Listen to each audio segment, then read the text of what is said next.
નમસ્કાર સજ્જનો, સ્વાગત છે આપનું. તો સજ્જનો, નિફ્ટી ઇન્ડેક્સ આજે 33 પોઈન્ટ વધીને 25,083 બંધાયો છે. નિફ્ટી ફાર્મા ઇન્ડેક્સ આજે 1% પ્લસમાં રહ્યો છે. નિફ્ટી એફએમસીજી ઇન્ડેક્સ 0.60% ડાઉન ગયો છે. ગોલ્ડ ETF આજે 0.5% પ્લસમાં રહ્યા છે. સિલ્વર ETF આજે 2% ઉપર ગયા છે. ક્રૂડ ઓઇલ 0.5% તેજીમાં કારોબાર કરી રહ્યું છે. સજ્જનો, અહીં કંપની તથા ફંડામેન્ટલના વીતેલા ઇતિહાસની ચર્ચા માત્ર અભ્યાસના હેતુથી કરીએ છીએ, જેને ખરીદ વેચાણની ભલામણ નહીં સમજવા આપ સૌને એક વિનંતી કરું છું.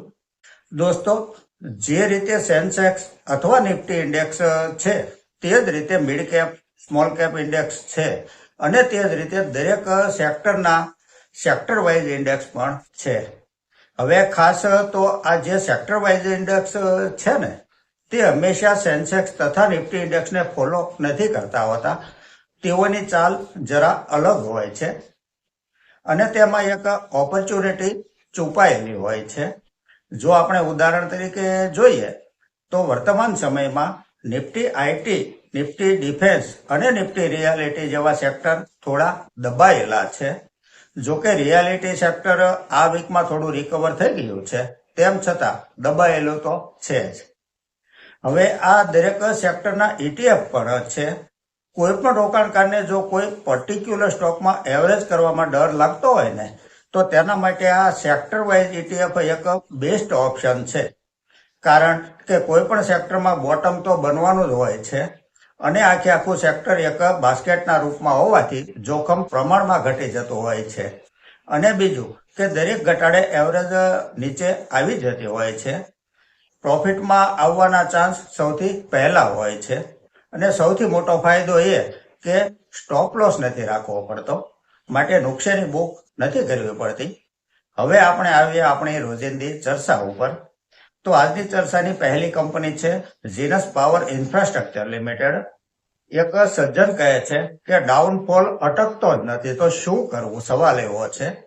બાકીની ચર્ચા કરતા પહેલા આપણે ફંડામેન્ટલને જરા સમજી લઈએ. તો જે સેલ્સ જૂન 24 ક્વાર્ટરમાં 414 કરોડ હતું, તે ત્યાંથી વધીને 942 કરોડ થયું છે. સેલ્સમાં 100%થી પણ મોટો જમ્પ કહી શકાય. નેટ પ્રોફિટ 42 કરોડથી વધી 128 કરોડ થયો છે. Year to year net profit જોઈએ તો 26 કરોડથી 35 કરોડ, ત્યાંથી 75 કરોડ, 298 કરોડથી થઈ અને 384 કરોડ થયો છે. પ્રોફિટનો ગ્રાફ સતત અપ ટ્રેન્ડમાં છે. છેલ્લા 3 વર્ષનો કમ્પાઉન્ડિંગ પ્રોફિટ ગ્રોથ 125% છે.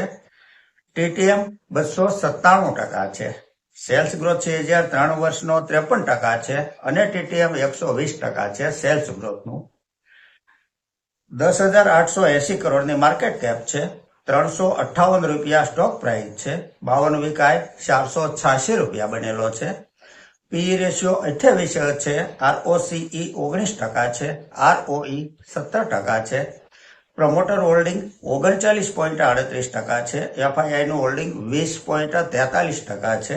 DII 3.67% છે અને પબ્લિકનું હોલ્ડિંગ 36.52% છે. ઓપરેટિંગ પ્રોફિટ માર્જિન 21% છે. કંપનીના ફંડામેન્ટલમાં કોઈ પણ એંગલે કોઈ પણ વીક પોઈન્ટ દેખાતો નથી, માટે ઇન્ટરનલ પ્રોબ્લેમ કોઈ છે જ નહીં. આ એક્સટર્નલ પ્રોબ્લેમ છે અને જે ટેમ્પરરી હોય છે, જેના કારણો અલગ હોય છે. જે ચર્ચા આપણે અહીં છોડી દઈએ છીએ. તો આપણે ખરીદીનો મંથ નથી બતાવ્યો, તેમ છતાં આપણે ટેકનિકલી જોઈએ તો જૂન અને જુલાઈ આ 2 મંથલી કેન્ડલ રેડ બની છે. ત્યાર પહેલાની 3 મંથલી કેન્ડલ એટલે કે માર્ચ, એપ્રિલ અને મે, આ 3 કેન્ડલ ગ્રીન બની છે. હવે આપણે વીકલી કેન્ડલ જોઈએ તો ગયા વીકની કેન્ડલ રેડ બની છે. ત્યાર પહેલાની 2 વીકલી કેન્ડલ ગ્રીન બની છે. ત્યાર પહેલાની 1 કેન્ડલ રેડ અને ત્યાર પહેલાની પાછી 2 વીકલી કેન્ડલ ગ્રીન બની છે. હવે આ મુદ્દાને આપણે જરા અલગ ઉદાહરણથી જોઈએ તો કોઈ પણ રોકાણકાર કોઈ પણ ઇક્વિટી મ્યુચ્યુઅલ ફંડમાં જ્યારે SIP કરે, તે કમસે કમ 12 મહિના તો હોય જ અને તેમાં 1 વર્ષનો લોકિન પીરિયડ પણ હોય છે. ELSSમાં તો 3 વર્ષનો લોકિન પીરિયડ હોય છે, આપ સૌ જાણો જ છો. હવે છેલ્લો હપ્તો જાય તેના 12 મહિના એટલે કે 24 મહિના થયા. અને માર્કેટ તો તેના નેચર પ્રમાણે ઉપર નીચે થતું રહેવાનું.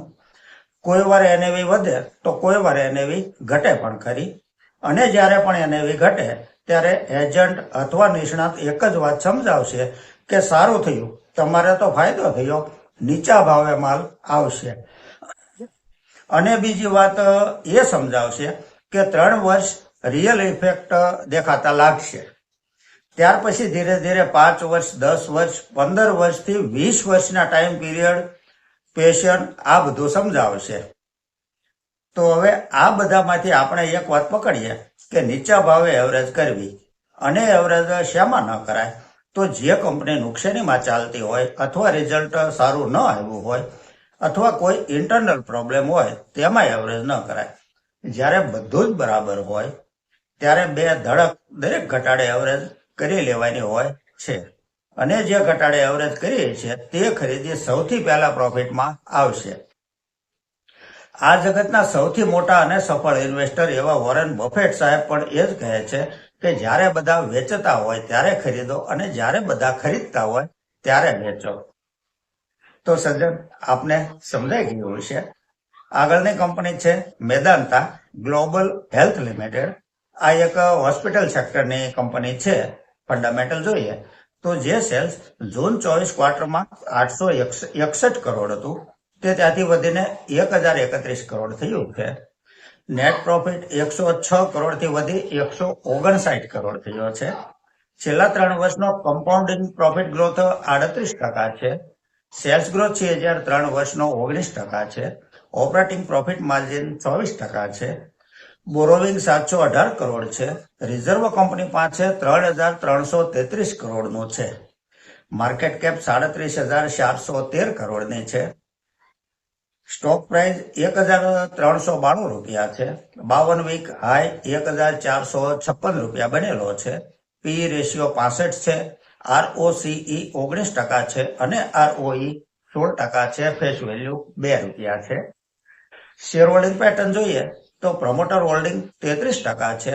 FII 11.56% ઈચ્છો લઈને બેઠા છે અને DII પાસે 12.20% હોલ્ડિંગ છે. પબ્લિકનું હોલ્ડિંગ 43.19% છે. આ એક કન્સિસ્ટન્ટ પ્રોફિટેબલ કંપની છે અને ફંડામેન્ટલ સારું છે કંપનીનું. આગળની કંપની છે જેકે પાવર વેન્ચર્સ લિમિટેડ. એક સજ્જન જાણકારી આપવા કહે છે. 13,070 કરોડની માર્કેટ કેપ વાળી આ કંપની છે. સ્ટોક પ્રાઇસ ફક્ત 19 રૂપિયા છે. 52 વીક હાઈ 27.70 બનેલો છે. પી રેશિયો 17 છે. ROCE 10% છે અને ROE 7% છે. ફેસ વેલ્યુ 10 રૂપિયા છે. જૂન 25 ક્વાર્ટરમાં સેલ્સ પ્રોફિટ બંને ઘટીને આવેલું છે. પ્રોફિટ ગ્રોથ TTM -53% છે અને સેલ્સ ગ્રોથ TTM -22% છે.